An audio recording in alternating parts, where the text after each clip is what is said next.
Right, so welcome everybody to Rationalism versus Mysticism, episode 12. So today, what I want to discuss with all you guys in person and on Zoom is the idea of addressing God's needs. And I know that sounds a little bit strange. What does it mean to address the needs of God? And of course, we will explain further as much as we can to the best of our ability. And you guys can all see my screen, right? Okay, great.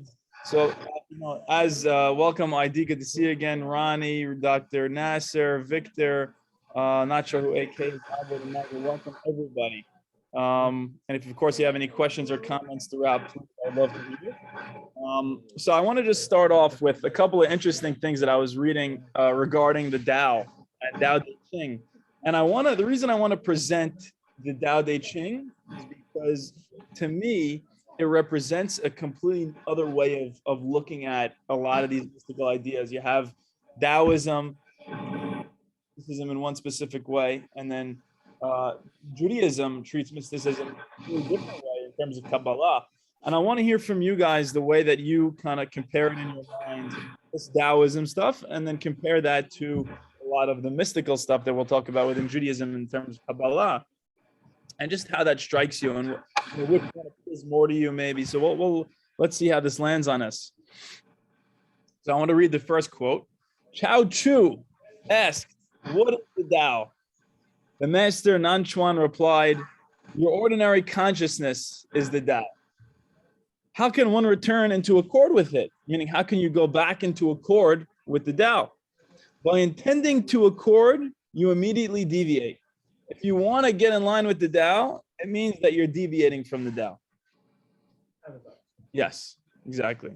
But without intention, how can one know the Tao, right? How can anybody come close to knowing the Tao if they don't have at least a set intention? The Tao, said the master, belongs neither to knowing nor to not knowing. Knowing is false understanding. Not knowing is blind ignorance. If you really understand the Tao beyond doubt, it's like the empty sky, white dragon, wrong and right, or right and wrong. So to me, that's such an interesting story, because what this master is saying is that this mystical stuff has nothing to do with this moralistic overtones that we usually think of in terms of Judaism, and so often we think of, you have to be a Sadiq to get to these levels. And I'm not saying that that's not necessarily the case, because if you're at Rasha and you're plundering all the time, it might be very inconvenient for you to try to meditate. You might have a lot of difficulties finding the time. Somebody's going to probably be after you. So I think to that degree, it makes sense. But there's not really a moral component within a lot of these Eastern traditions in terms of gaining enlightenment per se. That's what it seems, at least to me. I might be not fully on the ball there, but to some degree, yeah. And there's trying without trying. But yes, sorry. These Eastern traditions, I'm sure a lot of Jews will tell you yes, but the truth is, I don't know. I don't know how much. To be honest, I don't think that the Eastern traditions, they say Abraham sent manot to the east. I'm aware of all that stuff, but I think it is a little bit ethnocentric to take that as the last word, as though Judaism is every tradition. It's a little bit too much to claim. You don't have Michael, I agree with you in that a life of crime is probably not compatible with being, a mystic or achieving enlightenment. But I don't think it's just because of the inconvenience of the cops, coming after you and busting in while you're trying to meditate. I think there's also a concept of selflessness, which is essential. And so if you're obviously, hurting other people to satisfy your needs, that's not a selfless lifestyle. So it's just not compatible just on that alone is if you're trying to, throw off material needs and then just kind of go, disavow your ego, you really can't be taking advantage of other people at the same time. It's not going to work.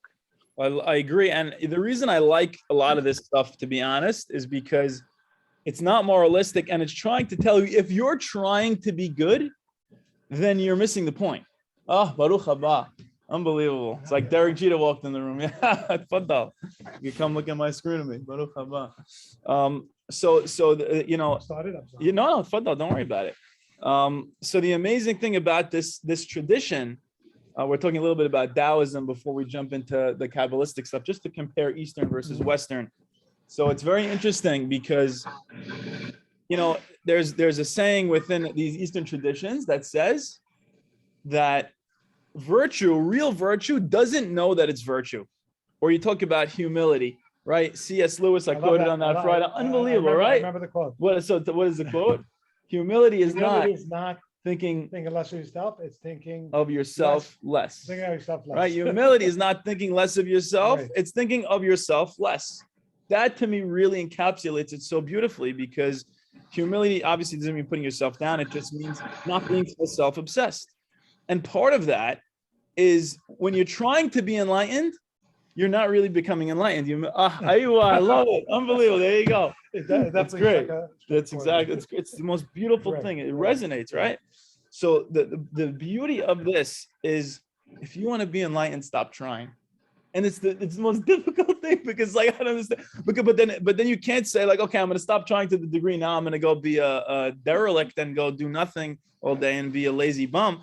There, you have to find some kind of balance where it's what they call effortless effort, which we've mentioned before, which is a very difficult concept. But I just wanted to whet your palate a little bit with this Eastern stuff. So let's keep reading. Of course, any questions and comments, please. Yeah, so the subject matter today is going to be addressing God's needs Kabbalistically. But before we directly talk about that, I wanted to talk about some of the Eastern ways of talking about mysticism. And then we're going to go back to the Jewish stuff and say, what are the comparisons and contrasts of the two different traditions, Baruch haba. And when we notice the differences and the similarities, we're going to be able to see, maybe there's beauty in both, maybe some appeal to you more than others, but what is the wisdom that each are trying to get across? So far we're talking about how with the Taoist stuff, you can't really try, because if you're the one trying, that's already egotistical. And it's like like one of my teachers likes to say, you could stand on your head and spit with nickels, whatever that means. It's Irani always says, we don't even understand how to get around this. It's just kind of, you have to let go, and you have to just train yourself to let go of the ego obsessed need to become enlightened, whatever that means. And difficulty. Yes, ID. Mikey, hi. So could you just give me a snapshot of Tao's MO? Yes. It's like my guy for 30 years, I told you, was Dr. Wayne Dyer. And at the end of his life, before he passed away, he was very big on the Tao. But what's his pronunciations? Yeah, so that you could call it Tao, you could call it Tao. I think the Cantonese would call it To. It's all the same story. Right. So what did you cop from him? Great. So I actually listened a few years ago to the Tao Te Ching, and I listened again recently to it. It's claimed to be written by Lao Tzu a couple thousand years ago. I'm not sure exactly the dates, maybe even BCE a little bit, but it's something it's funny, because some of the quotes we're going to read, the Tao that can be told of is not the absolute Tao. That's this one here. It's something that obviously cannot be ever put into words, but I love the name of Alan Watts's book, which is Tao, the Watercourse Way. And we're going to read some quotes here that compare Taoism to, kind of going with the current, going with the grain. It's kind of getting into the groove of life and learning to surf the waves of life rather than constantly swimming against the current. So they always talk about the metaphor of somebody that built a sailboat rather than somebody that's struggling mightily on a rowboat. If you're rowing against the current, you're not really doing it so intelligently. But if you're harnessing the power of the wind and you have the power of the waves at your back, anything you're coming to do is almost effortless, because you're in tune with the way that the flow of everything is. A big part of it is the yin yang polarity, which is everything is opposite. And also there's a wavical nature to everything. Everything that we know of, all physical phenomena, are basically waves, which is a crest and a trough. You talk about sound waves, electromagnetic radiation in form of light. You talk about compression. Everything is a wave, and also that we know the wave particle duality. Anything that you're going to be involved in this physical realm is going to be, I see it, I don't see it. It's there, it's not there. So part of this is myself with my environment. Fundamentally, anything you're doing, don't take yourself as an isolated individual in that context, but rather take yourself in that context fundamentally. So when I'm going about my day and I'm trying to meditate, I shouldn't have my awareness stuck in my mind or in my head over here. My awareness should be, I am the whole room right now. I am room and self at the same, that is the real self. So it's hard to put into words completely, but I can almost speak around the topic. And I'm hoping that some of these quotes here will give you a better idea, but we could definitely discuss more about what Taoism is about. I'm still reading as much as I can. I'm in the middle of a book on it. I'm trying to familiarize myself more and more. I've listened to some lectures from Alan Watts, but I'm definitely not such an expert. But to me, it's such a beautiful way of thinking because it's so much less of a way of forcing things. So kids we're taught you have to put an effort and you have to try to serve Hashem and control your Yetzer Hara and all this stuff. And this is saying, no, just let go and stop forcing things. No, but at the same time, don't just let it be. Put yourself in a situation where the forces are going to make you do something. Exactly. They're going to lead you to the good. Absolutely. 100%. Forces are a very big thing. Absolutely. With the wind, the water, yeah. Beautiful. Agreed 100%. I hope that answers it a little bit. I do. Shul every day. Yeah. It just naturally put you in the right direction. Habits are huge. I think that's the currents of your life in a way. That's exactly right. So yeah, I love that question idea. If you have more questions, please feel free. So let's listen to this one. This is from the Tao Te Ching. And also this one was as well, the Tao that can be told of is not the absolute Tao. Here's another one. The great Tao flows everywhere, to the left and to the right. All things depend upon it to exist, and it does not abandon them. To its accomplishments, it lays no claim. It loves and nourishes all things, but does not lord it over them. So this is a very mystical view of God, if you will. And the reason I'm using that word is because I want to redefine the way that you need to use that word. Or, you maybe felt the need to see God as a monarch. And of course, the Torah has a million different images of God, throughout the Torah. But obviously, there's nothing that could ever be put into words about God fully. So the beauty here, first of all, I remember listening to a great meditation from Ram Dass, and he says, there's a meditation, I am loving awareness. And, just being the awareness. I know, Saul, you listened to it. Being the awareness, and awareness, he says, has a certain quality of compassion. What does that mean? The quality of compassion that awareness has is that it's aware of all things, and it has a certain understanding of how all things are at all times. And in that way, it could be called compassionate. Not in the way that you might think a mom is compassionate to a kid per se, because it might be just aware of pain. But still, that's a way almost of compassion because it's an understanding. It's an awareness of the pain at that time. And, I love this guy, Thich Nhat Hanh, who just died. He was 95, a Vietnamese monk, unbelievable guy. He gives beautiful guided meditations that I listen to sometimes. And one of his things is that when you're stressed out and when you're feeling not well, what you can do is bring a mindfulness to that. And the mindfulness is like the mommy consoling the baby, because every one of us has a little kid inside that's sometimes in pain. Every one of us has a kid inside that's sometimes very overwhelmed. And the equivalent of the mother giving a hug to the child inside of you is your ability to give yourself full mindfulness of that pain, of that discomfort at any moment. So to me, a lot of that is a beautiful, kind of afterthought regarding this stuff. But the Tao itself is kind of like that. It's something, we always talk about when Hashem shows his greatest Gedulah or his greatest Gevurah, you also see his greatest humility. In the place where you see God's greatest greatness, you also see God's greatest humility. To me, this is what it's all about, because the Tao is another way of saying that, in the sense that it is the source of everything, and it is constantly in all moments everywhere, providing for the existence of all things. And yet it's not asking for admiration. It's not asking for you to say, oh my God, look how amazing this is. Because it just is.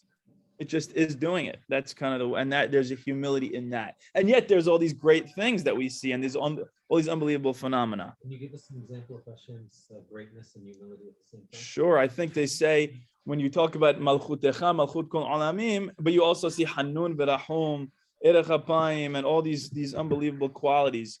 Or you talk about, I think in the Amidah, when we say Ata Gibor Le'olam Hashem, and then we say Somech Nofelim, Mirofeh, all these different things. So anytime in the Torah it's claimed, or anytime in the Tanakh, exactly, it's a Hamim, 100%. Yeah, About every little person. exactly. Yeah. Doesn't say Elohim, but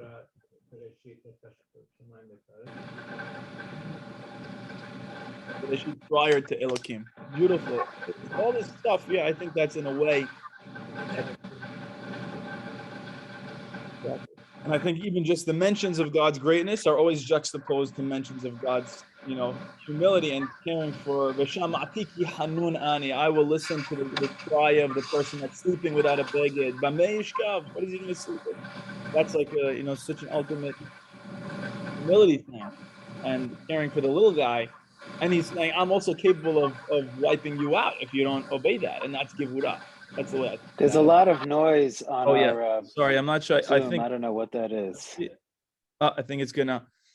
Sorry, I think ID. I had to mute you for a second, but obviously ID. If you need to unmute, please feel free. I don't know. I think it was. I'm sorry about that. Don't worry.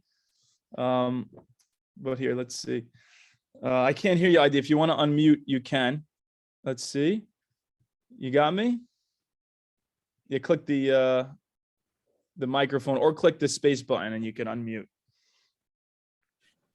Oh, it wasn't me. Oh, it wasn't you. Sorry about that. Hashati bakesherim mehila. I'm sorry. Unless you don't want me to ask anything anymore. Oh no, I think it is a little bit there's some kind of background noise, but I really want to hear from you. You're my star pupil, my favorite guy. No offense to anybody else. Just be me and I. No, maybe it's the machine. No, maybe it's the Tao. It is the Tao, and I think it's the machine as well. You gotta go with the flow. Exactly, got to go with the flow. All right. So if it happens again, I'll just mute you again, and you could unmute. No problem. My pleasure. I love you. All right. So now we're gonna give a couple more quotes before we delve into the Kabbalistic stuff. Here, this one is from Huinan Tzu. I just love their names. The Tao of heaven operates mysteriously and secretly. It has no fixed shape. It follows no definite rules. It is so great that you can never come to the end of it.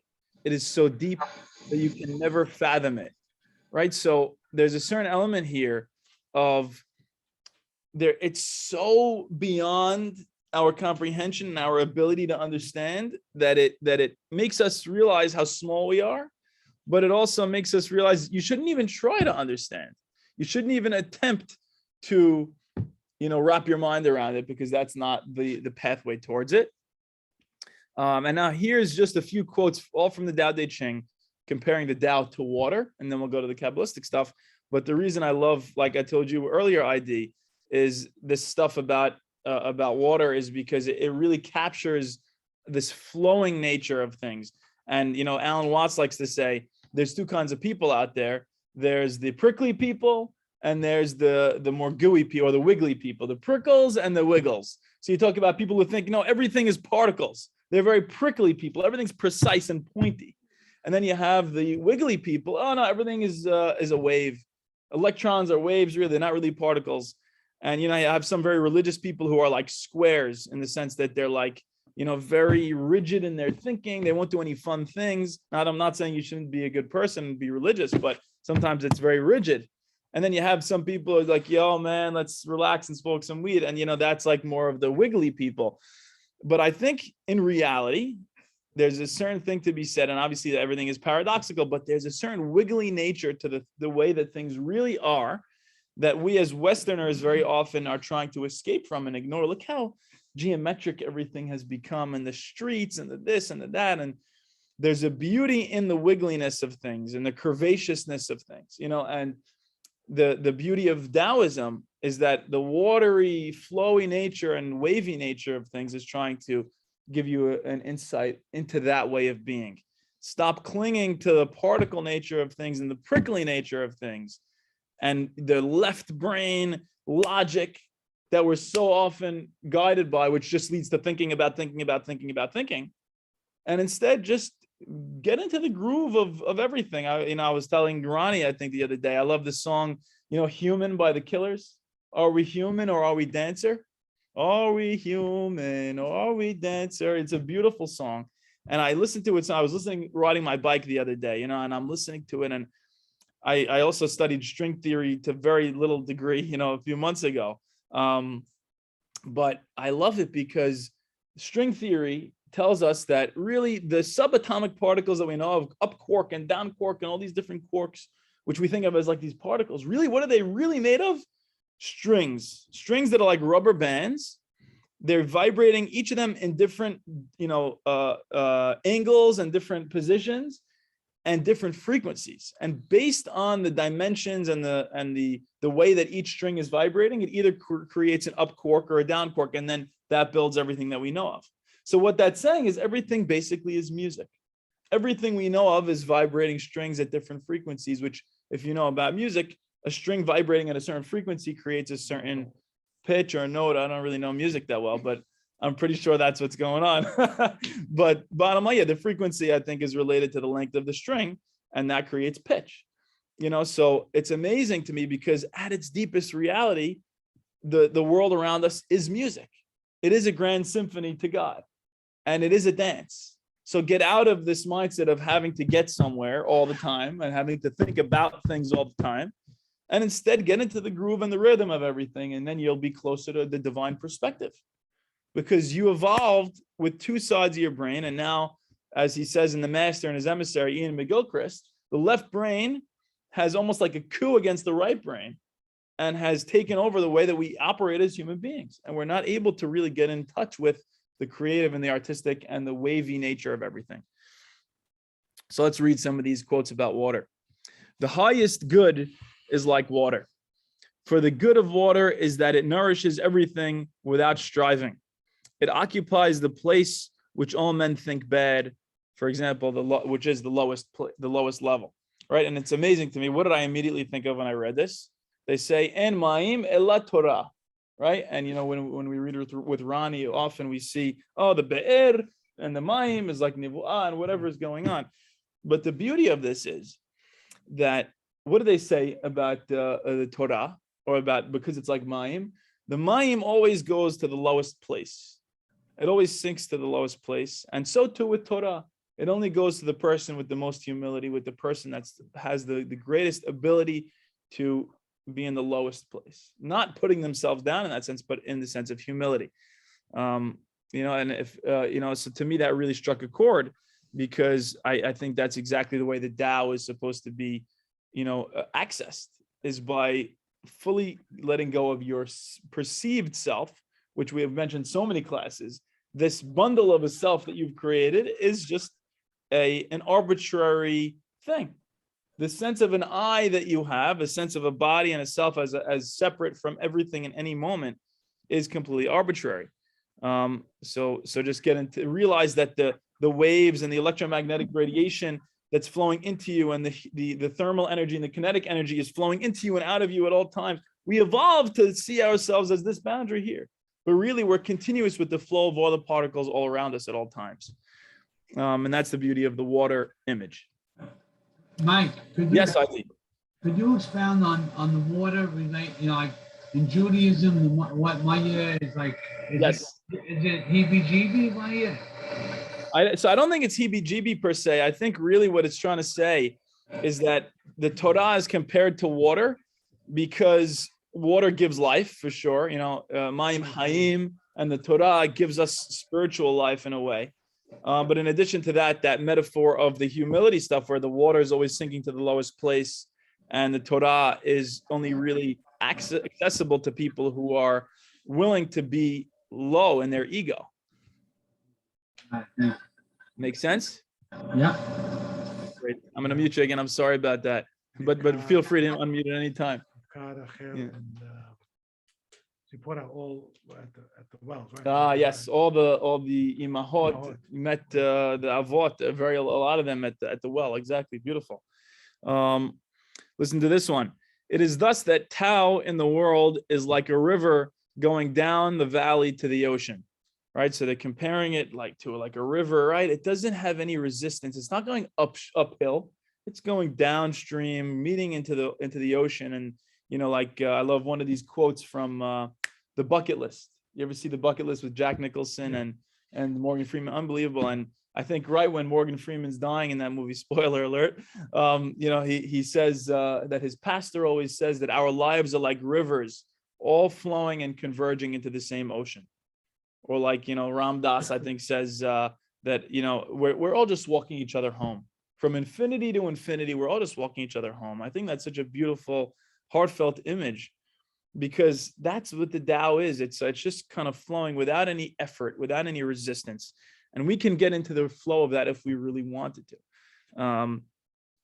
The most gentle thing in the world overrides the most hard, right? And that's amazing, because that's literally what they say about the Torah. Another thing about Rabbi Akiva, he was 40 years old, and he saw the drip, drip, drip of the water hitting the rock, and he saw a hole in the rock, right? And he says, wow, amazing. If something so soft like the water could make a hole in something so hard like the rock just over many years, the Torah, which is sharp and hard, can make a hole in my brain, which is soft. And then he became religious and he became who he was as Rabbi Akiva. But listen to this: the most gentle thing in the world overrides the most hard. What that means is there's a kind of feminine element to this stuff. There's like a passivity and a finesse to the Tao that is not like a masculine, we shall do this ego. It's more of just a relaxed, softness. Yeah, it is sexist. You'll let it pass this one time. The traditional way of seeing femininity, you know what I mean? Like in the terms of the Jordan Peterson, we could have a discussion. You can yell at me later. Write me an angry email, like I usually say. How do coves and oceans become kings of 100 rivers? Because they are good at keeping low. That is how they are kings of the 100 rivers, right? So because the ocean or the cove is at the lowest place, all the rivers are flowing down towards it. And the same thing with your brain. You could imagine yourself, if you lower yourself fully, then all the wisdom and all the vibes of the universe will flow down into you. Such a beautiful way of meditating, right? Imagine yourself in the Dead Sea, the lowest place on earth, and just sitting there and having all the things kind of just flowing towards you. It's so beautiful.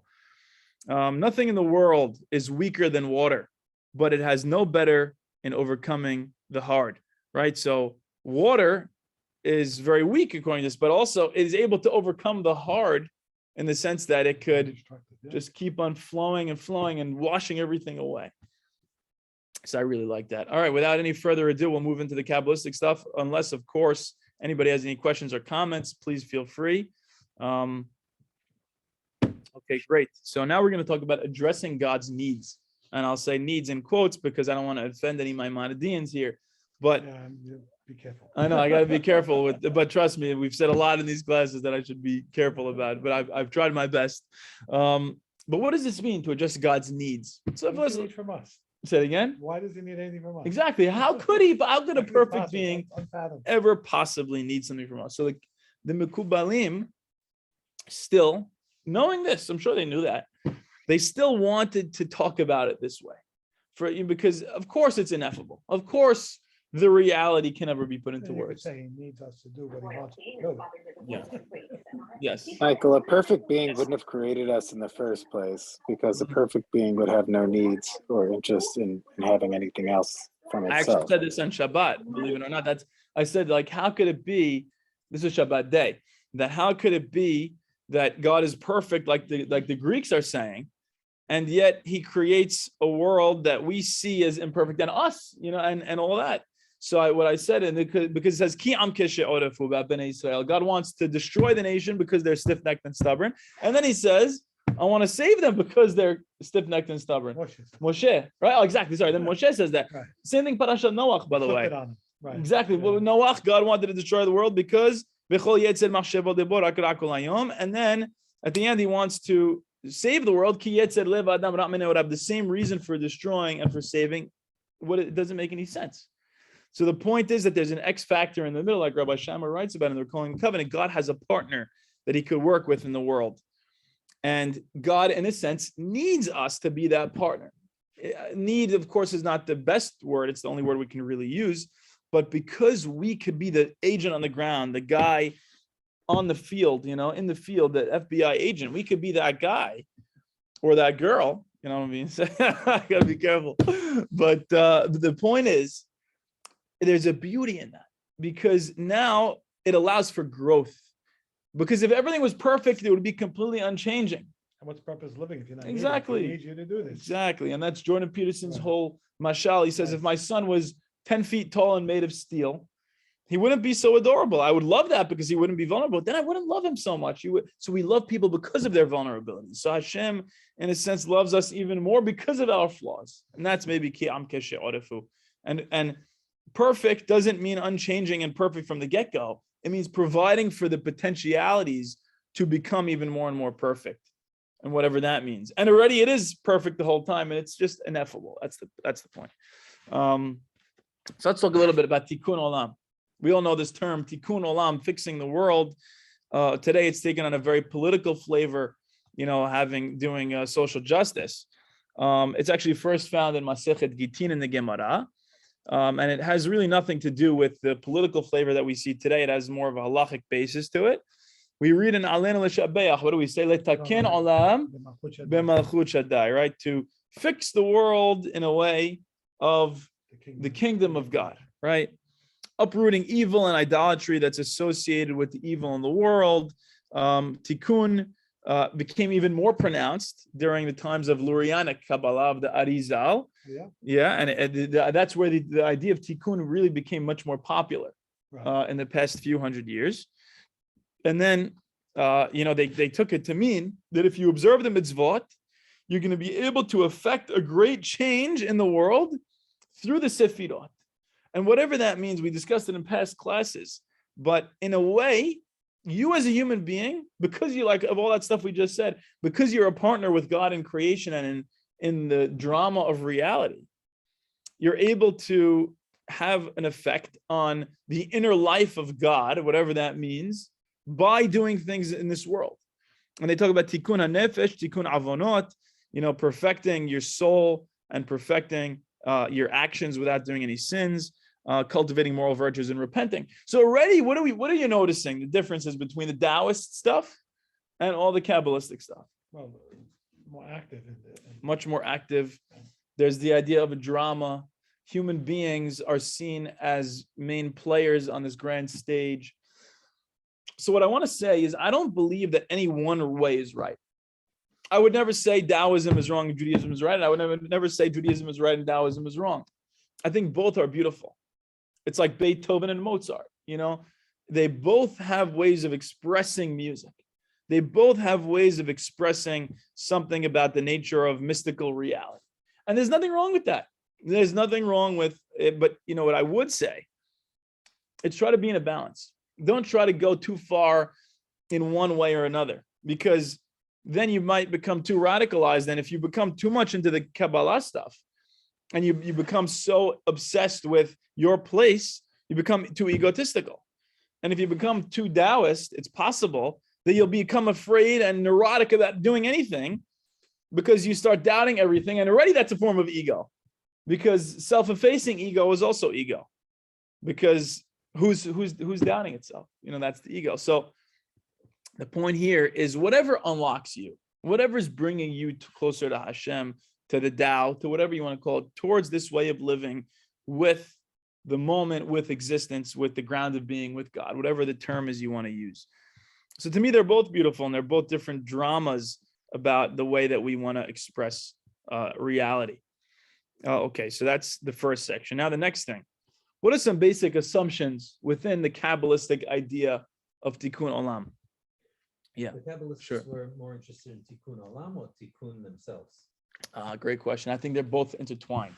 That the way of fixing the world, part of it fundamentally is by fixing yourself, because you play a very unique role and mission in this world.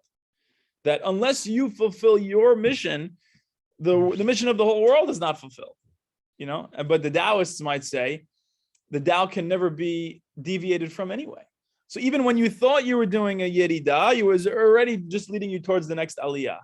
And like they say, Yerida l'tzorech Aliyah. Everything is God's will no matter what. How could anything not be God's will? You know what I mean? So at the end of the day, what you might feel like you're getting further away and then closer and then further away and closer, but that's part of we're going to see what they call it atzov ashov, the ebb and the flow of this mystical existence. Okay. So what are some basic assumptions of Kabbalistic Tikkun Olam? They have this idea of primordial catastrophe.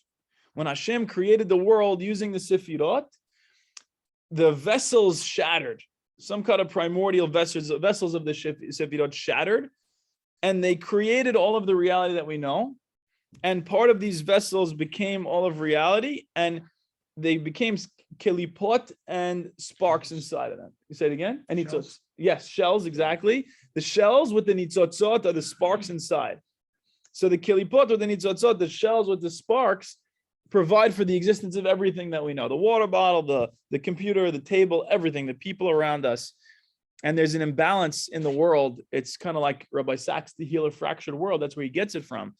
That there was this primordial catastrophe, and now it's our job to go and try to fix it. Are all the sparks in the klipot, or? I think that's the only way a kilipot can exist is with a spark inside. Right, but can a spark exist without a klipot? I think only if it's returning to its source, as far as I know. But maybe there's some kind of or haganuz that you can see. We got to ask a Kabbalist. We definitely got to ask somebody. Next week. We'll get somebody. Don't find them in this building. Not in this building. Exactly. Not going to be here. It's so ironic that this is occurring in this building, isn't it? It's not lost on me, the irony of it. So what's the difference here? I wrote, there's a sharp distinction here from the Eastern traditions that we were just discussing, because they don't see any primordial catastrophe at all. They don't talk about it that way. They see it more as a game that's unfolding. Like the Hindus will say it's a game of hide and seek. The Taoists will say it's just flowing. The Buddhists will say what they say.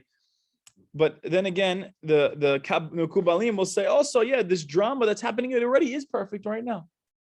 I think they would say that too.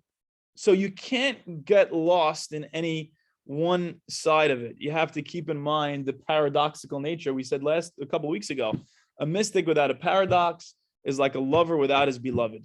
So we love paradoxes as mystics, and we want to see things from both sides. Even dialectical behavioral therapy developed for people with borderline personality disorder, narcissistic personality disorder. The healing for them is the ability to see things from both sides, the ability to balance the yin and the yang of every scenario. And that allows them to function better in the world. So I think that's true for any of us. And that's why I just love that mysticism had an effect on a practical way of therapy that helps so many people, we hope. And because the Sefirot are in a state of disorder, they say things are not functioning properly. Everything is in a state of alienation from its essence. The nitzotzot are stuck in their kilipot. They're hiding. And it's our job now to, as human beings, bring the world eventually towards that place where all the nitzotzot are restored back to their divine source, like the drops returning to the ocean. And of course, you see all the issues happening in our world. Somehow that's related to the distance of the nitzotzot from their divine source. And, in a way, things are both perfect and imperfect at the same time. And the perfection is the imperfection. It's you have to speak in paradox and from both sides of your mouth. You have to equivocate in a way as a mystic. So there's things are both perfect and imperfect right now. So I always talk about when you're with somebody that's suffering, there's a way of being present with them on two levels. So on the one level, you're in complete and total equanimity. And at the very same time, another part of you, your heart is breaking and you're absolutely broken over their loss or over what they're going through, and there's a way, and it's more healing to them for you to not get lost in their pain, but to be fully feeling with them as you can, empathetically, but also at the same time, dwelling in that equanimity. And by the way, there's a part of you dwelling in equanimity at all times, even though you don't know it. And that's the irony of all this. Like we said last week, there's a part of you that's already in ecstasy that you're not even aware of. And until you come to that mystical experience, and then you realize, oh my God, I was in ecstasy this whole time. I can't believe it. It's an unbelievable way of thinking or experiencing, really. Human deeds in this world, like we said, have the ability to affect us if you know the disposition of God, and take that as you will. We need to help God become what he is meant to become. And I want to show you some sources that are more traditional within the Gemara, within the Midrash, that show this as well. It's a crazy sentiment I'm going to show you. Right. Bayomahu yihyeh Adonai echad u'shmo echad. We're going to see a lot of things like that. I want to show you that it's not as far away from the traditional stuff as you might think. And I don't know what the Maimonideans will do with this stuff. I think Hanambam, is fantastic, and I love him to death. But I think he's very removed. There's so many different ways of looking at the world that to only go with one flavor. If you only ate strawberry ice cream the rest of your life, you're not going to really enjoy all that life has to offer.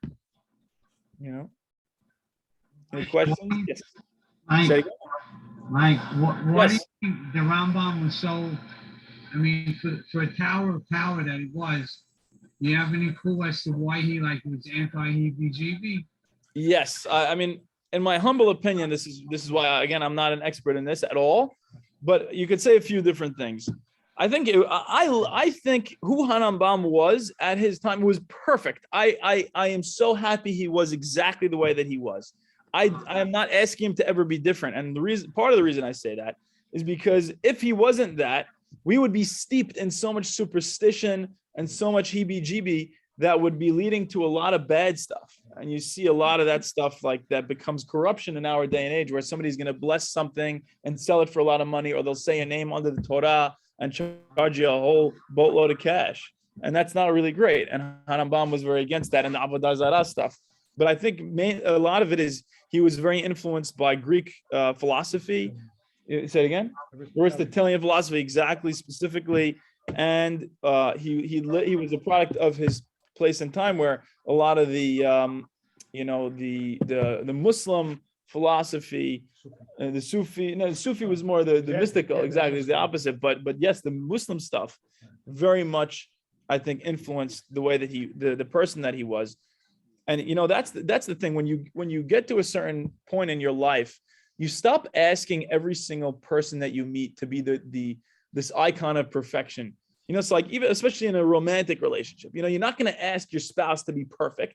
You're going to say, oh, I want you to be your fullest self, and let's work on this relationship together. But if you're expecting your spouse to meet every single one of your emotional needs, I did research in college called emotionships, that we have emotional relationships in our lives. You got one friend you talk to because you want to amplify your anger. You just want to get that anger. And then another friend, you have something funny to laugh about. Somebody you want to you would talk about something sad. Somebody else you want to talk about something that made you happy.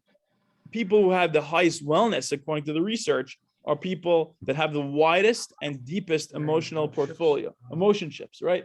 If you have the most variety. And the reason we have a high divorce rate now, 50% of marriages are ending in divorce, because we're expecting our spouses to fulfill 100% the whole gamut of our emotional relationships. And you're putting an impossible pressure on one relationship that never used to exist in history. You could look at the history of what marriage used to mean. It was political, it was economic. Now it became this crazy thing that nobody could ever live up to, and everyone's getting divorced. So I think the same thing with Rabbanim, lehavdil. Is that? I mean, this is a classic thing. Of course. Rabbi Ishmael, Rabbi Kiva. Aywa, exactly. Rambam and the Kubbalim. Exactly. 100%. And the truth, may not be one extreme, maybe somewhere in the middle. Exactly. Balance. Exactly. And learning to love everybody for who they are, instead of trying to force other people to fit into the mold that you think the standard person should be. What a boring world that would be. There's a reason God didn't make everything one sea of oneness. It is in a way, but it manifests to us as so diverse and so beautiful. The Renaissance man. Exactly. A jack of all trades in a way. Beautiful, 100%. And I think that's the beauty in taking this spiritual perspective, is no longer do you judge anymore. See what I'm saying? You're not getting, part of it is letting go of judgment of the world, of reality, of anything. And when you could take this perspective of, I love everything for what it is, as it is. This, as they call it, wabi-sabi world, right, ID? the wabi-sabi nature of things. You want to tell everybody what that is? What is that? Wabi-sabi is to take things that you think are imperfect and make them perfect. Exactly. So they use, right, what's the example? Like the tea kettle, the teacup? Right, so the teacup is cracked and then you put it together and it's beautiful. Exactly. And you see the crack in it, like the Liberty Bell, right? There's a perfection in that imperfection. It's artistic, it's artsy now. Right, you nailed it. That's it. Perfection and imperfection. Because they're trying to say that the world is so beautiful that no matter what you see, you have to look at it through a different lens. Exactly. And they made that into art. So I always try to say, God, I love you and I love my wabi-sabi life. Because my wife, my life, like anyone else's, is wabi-sabi. My wife too is definitely going to be wabi-sabi one day. But that's the point. Exactly. You can never say happy wife, happy life. You know. But bottom line, they made this into art for a reason, because it expresses a deep beauty and truth about the world. That the world is wabi-sabi, and we love it for that reason. And there's a huge enlightenment in that if you could get to that level. And that's really what meditation is. It's about sitting with, not judging, and accepting and loving what is right now. And it's not that hard if you stop buying into a future and a past, because it just is this. Yes, I did. Right. But Mike, it's also like when the thing I told you, at the time, the Ikigai, the whole, like the Tao and all these other people you bring into the picture, obviously getting more into the Judaism where it's our court. But at the end of the day, the Japanese, it's scary that it's almost in line with what we do. It's like the Ikigai, being in the moment. Yes. And then I told you about the wabi-sabi. And then the next step is the ichi or ichi. And then from then you go to chawa and then you go to gambate. And you unbelievable. If you follow all that, and then you relate it to Judaism, like it's scary to see without getting, not falling into another god or whatever you want to call it, that the model is really, it's like a universal model with all these things. Yes. So I want to tell him, ID gifted me a book called Ikigai a couple of years ago, and I read it, and I have to read Wabi Sabi still. But it's and Rabbi Hillary told me, oh, that sounds like the thing I put on my sushi. But there's a beauty. You say it again, ID? No. So the beauty of all this is that you could connect a lot of these Eastern things with a lot of the Western stuff and a lot of the Jewish stuff. That's what I'm going to show you guys through this stuff. And that the Ikigai is exactly this idea of every person having their own mission and their own passion at their center, at their core, that's supposed to guide their lives. And when you do your 70, 80 years of life, you restored X amount of nitzotzot to their source. That's a very beautiful way of seeing your life, and when you die, you see your life as one note in that grand symphony.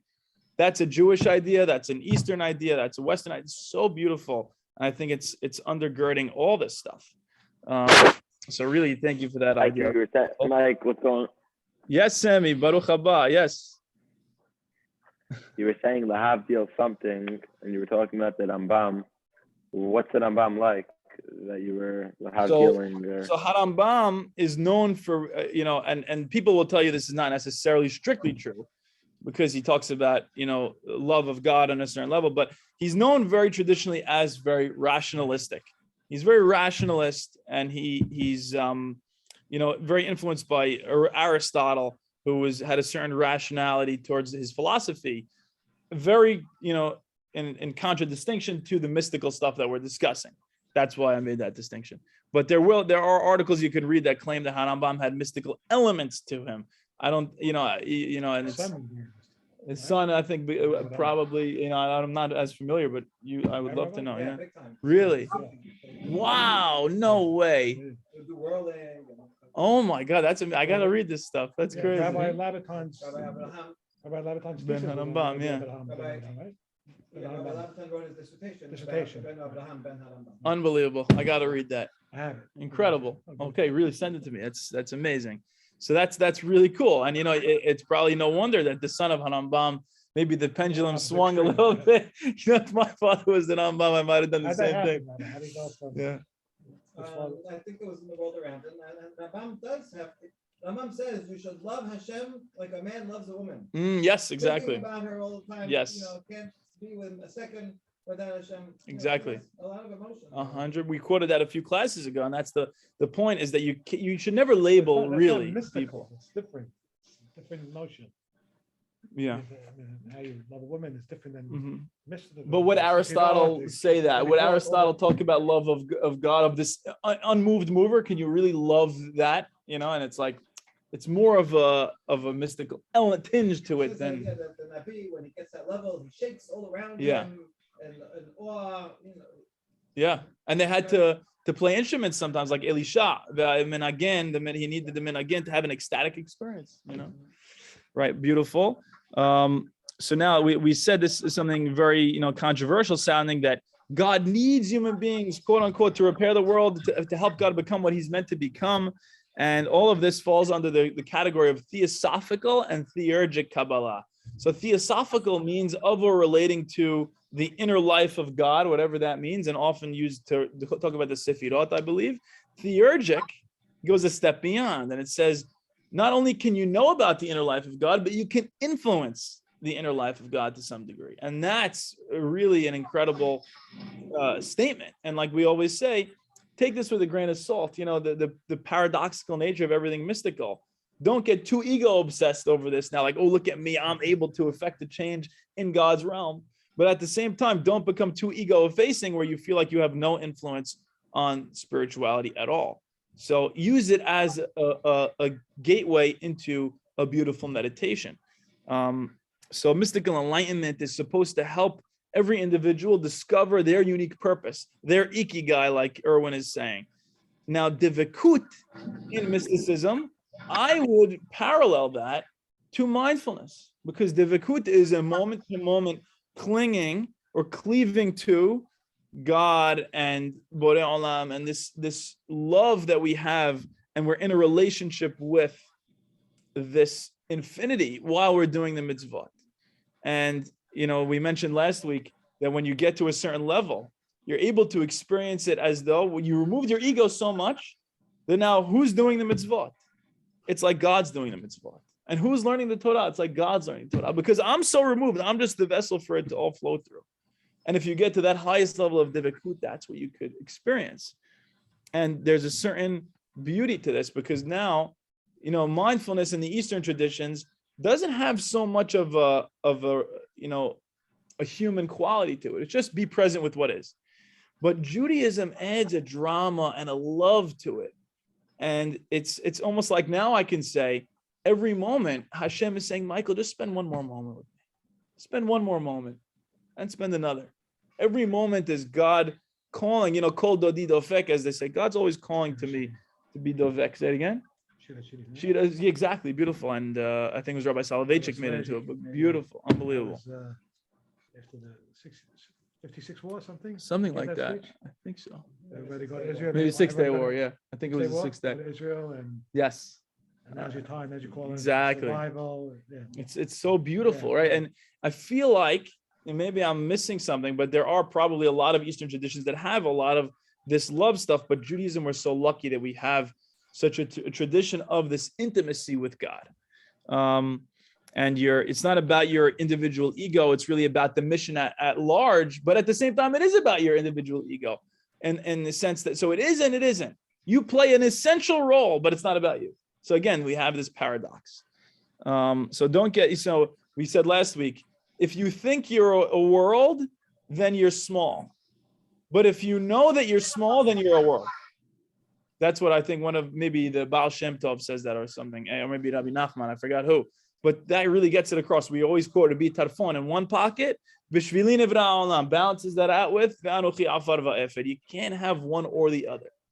Is the world in my head or is my head in the world? It's both at the same time. So the inner life of God refers specifically actually to the 7 lower sefirot, especially Tiferet and Shekhinah, which are seen as the male and female elements. And usually what's going on is some kind of divine copulation. And some people prefer that terminology, some people don't. Up to you if you like it or not. We have a few more minutes, so we'll just continue on. If anybody has any questions or comments, please feel free. Otherwise, we'll talk a little bit about Shema Yisrael. All right. So what is Shema Yisrael? everyone, we see this as such a, like a mission statement almost, or it's the thing. Shema Yisrael, exactly. We say it before we die, or, to be Akiva famously goes out with those words. But eventually it became, even more than that. It became like something that expresses everything that we stand for, everything we believe in. Exactly. And so my question is, what is this? Is this just simply acknowledging God's sovereignty, or is it more than that? Or is it actually fully necessary in order for God's sovereignty to be established as a product of human action? Right? So this is where you get a little bit of that chutzpah, if you really want to go that far and say that. So Masechet Berachot, they say a king is not really a king unless his people made him a king. Right? We know that song by Matisyahu, right? A king without his crown. So there's an element to this of, what is God? If God's already infinitely everything all the time, always, for eternity, unchanging, then there's nothing to do, nowhere to go, nothing to be. And then is he really God? You can understand what this means a little bit. There's no perception without a perceiver. There's no reflection of a mirror without the substance of the mirror itself. So do you matter? Well, yes, there wouldn't be all this stuff unless you were the one who knew that it was there. The tree falling in the forest. Everybody always talks about that. That's exactly the point. So Masechet Berachot, they say to make God king above and below and in the four directions of heaven. Midrash about Rabbi Shimon Bar Yochai, he says, this is my God, and I will beautify him. Right? So they say, when I acknowledge God, God is glorious. But when I do not acknowledge God, God is not glorious. When I proclaim God's name, God is great. But when I do not, God is not great, if one may say such a thing. This is Rabbi Shimon Bar Yochai, is in Morah, and he's saying all these things, and it makes sense that it's him, right? Because he's the father of all the mystical tradition that we know of in the Zohar, historically.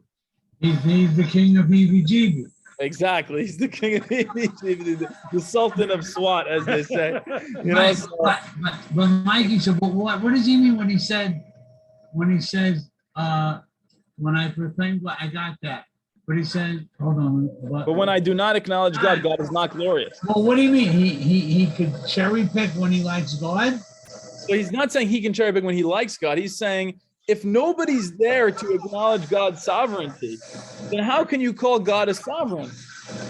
It's like if God is infinity, existing as infinity, and there's nothing outside of it, then it's just all one. Like there's no distinction for there to be somebody calling it amazing or anything. It just sort of sounds like he believes, but it's like I believe in him sometimes and I don't believe in him. So I don't think it's a matter of his believing in it. I think it's a matter of him saying, unless God is being acknowledged, he's not fully being seen as God, and there's something lacking in the divine realm, in his opinion. Thank you. Based on no problem. So and that comes from Ze'elivan Vehu, and then we know the pasuk from Yeshaya. Atem Edai, says the Lord, I am God, and I am God. Right? Yeshaya. So that's from Yeshaya, and then Rabbi Shimon Bar Yochai says that this: when you are my witnesses, I am God. But when you are not my witnesses, it is as if I am not God. You hear that ID? So it's God is saying when nobody acknowledges that I'm God, it's almost as though I'm not God. And it's beautiful because you could say the same thing about yourself from a non-ego perspective. If you fully get into the groove of the universe, you can merge with everything by removing your ego fully. You will realize you are part of this thing that's called God. And you were God all along. That's what this tradition is trying to say. But if you're not acknowledging it, then you're just little old me. And I'm Michael Franco, as long as I'm not acknowledging that really I am part of God. If you want to remain just little old ego, keep going as little old ego. But if you want to become enlightened, I don't have a way of putting it into words for you, but find that path for yourself to get on that level where you are witnessing yourself as God. I think that's beautiful. And right, this brings to mind Adam hiding from God in the garden. Maybe part of this story of Maaseh Bereshit acknowledges the breaking away of the ego from the whole, the breaking away of the drop from the ocean. Ayeka, where'd you go? And it's God's looking for us. He's calling to us. He's saying, come join back with me. What are you doing? Why'd you go so far away? But part of that is also God. The God is the journey and the destination and the symphony and the last hurrah. He's everything, Alpha and the Omega. So you talk about Shina Ma'alot, Elecha Nasati et Einai Hayoshevi Bashamayim. We read from Tehillim. So Rabbi Shimon Bar Yochai says, were it not for me, you would not be enthroned in the heavens because you're Yoshevi Bashamayim, but only because Elecha Nasati et Einai. If my Einayim were not here to be raised up to you, I wouldn't even know that you're in the heavens, God. The Midrash says that God says to the ministering angels, if my people decline to proclaim me as king upon the earth, my kingdom ceases also in heaven. Right? So in order for God's kingdom to be in heaven, it needs to be here on earth. And then finally, these are all traditional Jewish sources, and they're validating a seemingly radical philosophy. So what do you make of this? What do you make of the fact that they're stating things so radically? I think they're trying to swing the pendulum back because we've seen God so much as Kadosh, Kadosh, Kadosh, as the sovereign, that we've forgotten how to realize, no, there's an importance in your role to play in this as well. A symbiotic relationship. Yes, beautiful. Exactly. There is a symbiosis here.